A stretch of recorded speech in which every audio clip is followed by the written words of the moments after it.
নেহু আইডিয়াটা কিন্তু একদম খারাপ দেয় নাই ভাই। এতদিন যাবৎ সৌদির যুবরাজ মোহাম্মদ বিন সালমান তলে তলে ইসলির সাথে যে ভালোবাসার সম্পর্ক রাখছেন, ফিলি ইস্যুতে, গাজা ইস্যুতে শুধু মুখে মুখে দিয়ে একটা কথার যে সম্পর্ক রাখছেন, তলে তলে সব ঠিক রাখছেন আমেরিকার নির্দেশে। তো আমেরিকার প্রেক্ষাপট পটভূমি পরিবর্তন হয়ে গেছে। সর্বশেষ ক্ষমতায় কে আসছে? Donald Trump. ট্রাম্প যুদ্ধের চলাকালীন সময় তার যে অবস্থান ছিল, নির্বাচনের আগে যে অবস্থান ছিল, নির্বাচনে পাশ করার পরে 360 কিন্তু চেঞ্জ হয়ে গেছে। যুদ্ধ বন্ধ করে দিবে বলছিল, কিন্তু পরের লাইন বলে নাই। ট্রাম্প কি বলছিল? যে আমি ক্ষমতা যাওয়ার 24 ঘন্টার মধ্যে এই যুদ্ধ বন্ধ করে দিব, করছে। কিন্তু পরের লাইন অসম্পূর্ণ ছিল, যে যুদ্ধ বন্ধ করার পর এই অঞ্চলটাকে আমেরিকা নিয়ে নিবে। গেল 2-3 দিন যাবত এটা নিয়ে নিশ্চয়ই আপনারা সোশ্যাল মিডিয়াতে নিউজ দেখছেন। বাংলাদেশের প্রেক্ষাপটের কারণে অনেকগুলো নিউজ দিতে পারি নাই। ট্রাম্প হুট করে ঘোষণা দিল কি, যে এই অঞ্চলের কর্তৃত্ব আমেরিকার হাতে চলে যাবে। এটা তুলে দিবে কে? ইসলি।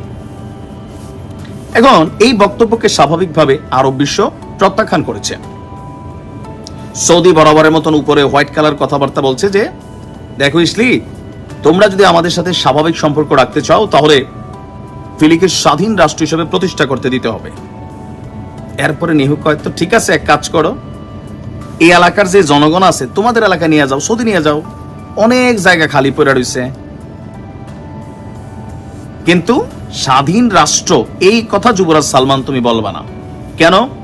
বলো যে 7ই আগস্টের ঘটনা কি ভুলে গেছো? আমাদের সাথে কি ঘটাইছে তোমার এই ফিলির জনগণ বীরেরা? আমরা ভুলি নাই।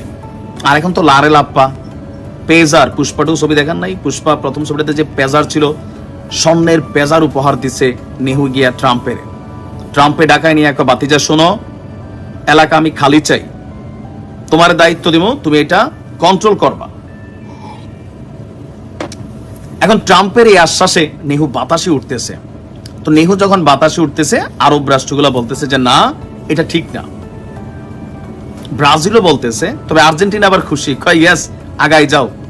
আর্জেন্টিনা হচ্ছে আমেরিকার খুব খাস ভৃত্য। আমেরিকা যেদিকে হাঁটে, আর্জেন্টিনা এদিকে হাঁটে।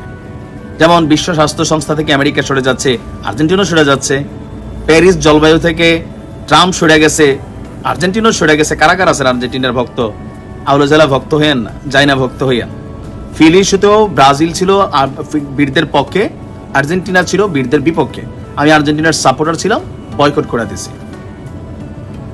এখন এই যখন ট্রাম্প সিদ্ধান্ত দিছে নিহের মাধ্যমে এটাকে বাস্তবায়ন করার জন্য, বলছে মিশর, জর্ডান এগুলোর মধ্যে ঢুকাই দিবে, পাকিস্তানও নাকি কিছু পাঠাবে।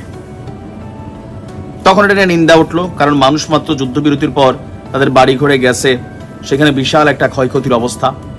ট্রাম্প বলতেছে আমারে দাও, জায়গার আমি ড্রেসিং করি, সমুদ্রের পার কিছু বাড়ি টাড়ি বানাই, ইকোনমি রেডি করি, তারপর তোমাদেরকে পাঠাবো। আসলে পাঠাবে না। উল্টা ইসলিকে সহযোগিতা করছে, মেশিনারিজ দিচ্ছে, যে জায়গা খালি চাই এই সময়ের মধ্যে। আর সৌদিরে নিয়ে ফাইনালি ইসলির ধরছে। বলে আমি খুশি কেন? দেখেন, আমি বরাবর এই যে কিছুতে খুশি যে সৌদিতে আল্লাহর ঘর আছে, পবিত্র মদিনা মোবারক আছে, রওজা মোবারক আছে, এগুলো আল্লাহ হেফাজত করবে। কিন্তু সৌদির যুবরাজ, দুবাইয়ের যুবরাজ, মিশর, জর্ডান ৬২,০০০ মানুষের অন্তিম অবস্থা দেখেছে, কিচ্ছু করে নাই, মুখে মুখে কথা কইছে। ইসলি একটা মানচিত্র প্রকাশ করেছিল, গ্রেটার ইসলি। আস্তে আস্তে সেটা আসতে যাচ্ছে। আর দিন শেষে আমি খুব আশ্চর্য হব না যে ফিলিদেরকে ঠেলা নিয়ে গাজার মানুষকে সৌদিতে ঢুকানোর প্রসঙ্গ, মানে সিচুয়েশন তৈরি করে দিচ্ছে। খারাপ না, দিতে পারে, আমরা তাদের ভালো চাই। পরবর্তী সময় সৌদি এরপর রিয়েলি ফিল করবে, প্রয়োজনে বীরদেরকে সেখানে ট্রেনিং দিবে, এরপরে আইসা একটা খেলা হবে নাকি। দরকার আছে সৌদি পাঠাই দেওয়া দরকার, তাহলে সৌদির ঘুম ভাঙবে, যে ঘুমে থাকা উপর একটা কয়, তলে আর একটা কয়।